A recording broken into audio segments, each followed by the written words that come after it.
Start. कधी ordnance factory, कधी Chamundi explosive, तर कधी सोलार एक्सप्लोजिव्ह.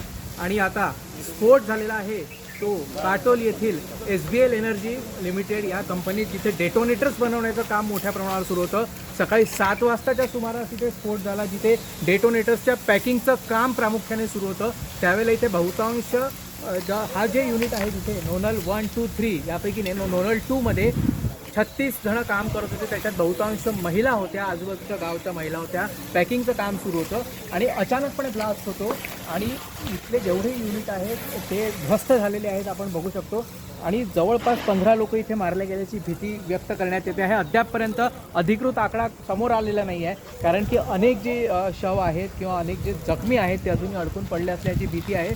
मात्र NDRFचं पथक असो, अग्निशमन दलाचं पथक असो, पोलीस असो, त्यांनी तातडीने इथे धाव घेतली आणि मदत कार्याला सुरुवात केली. आपण बघू शकतो NDRFचं पथक सध्या इथे मदत कार्य करत आहे आणि इथे मोठ्या प्रमाणावर ब्लास्ट झाला. डेटोनेटर्स असो किंवा बाकीचे सेल्स असो ते इथे फुटले आणि त्यामुळे इथे मोठ्या प्रमाणावर हीट वाढलेली आहे आणि त्याला कुठेतरी पाण्याने कमी करण्याचं काम जे आहे ते NDRFकडनं आणि अग्निशमन दलाच्या पथकाकडनं सुरू आहे. मात्र एक महत्त्वाची गोष्ट जी लोकमतच्या हाती लागलेली आहे की इथे अग्निशमन यंत्रणा शून्य होती, इथे प्राथमिक उपचाराची सुविधा शून्य होती आणि एवढं मोठं एक्सप्लोजिव्ह युनिट आहे, मात्र इथे एकही ॲम्ब्युलन्स इथे नव्हती. त्यामुळे जे मदत कार्य जे आहेत, ॲम्ब्युलन्स जे आहेत ते नागपूरवरनं बोलवायला लागले आणि तेवढ्या वेळात काही लोकांनी जे आहे त्यांचे प्राण सोडले.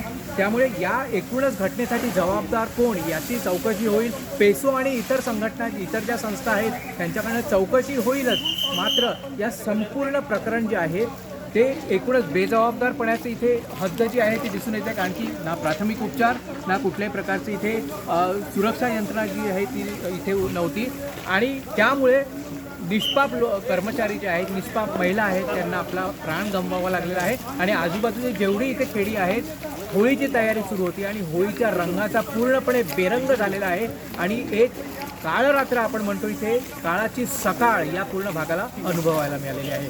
कॅमेरा पर्सन मुकेश कुकडेसह योगेश पांडे, लोकमत, राऊळगाव.